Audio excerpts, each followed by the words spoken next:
ఇది వైశాఖ పౌర్ణమి కాబట్టి మేము తులసమ్మ దగ్గర ఇలాగా పాలుతో దీపం క్షీరాదీపం పెట్టాను. అలాగే పాయసం చేశాను.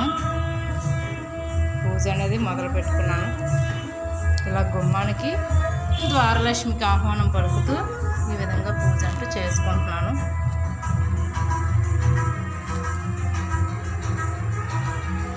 ఇంటికి మామిడి తోరణాలు మామిడి కొమ్మలు కానీ కడితే పచ్చగా ఉంటాయి. ఇక్కడ లక్ష్మీ అమ్మవారికి కూడా పూజ చేస్తున్నాము. అమ్మవారికి కూడా క్షీర పాయసం పెట్టాం.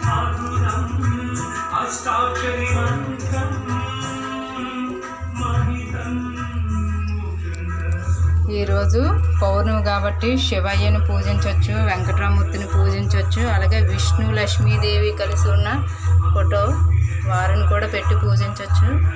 మొత్తం సత్యనారాయణ స్వామిని, అలాగే ఈరోజు రాఘవేంద్ర స్వామి కూడా స్వామివారిని లక్ష్మీనారాయణలు ఇలా పెట్టుకొని మేము పూజ అంటూ మొదలు పెట్టాము.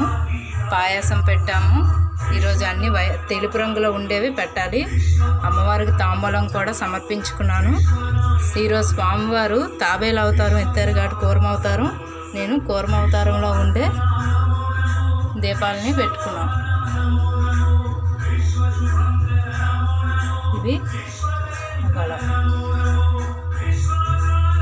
ఇది క్షీరదీపం పెట్టాను.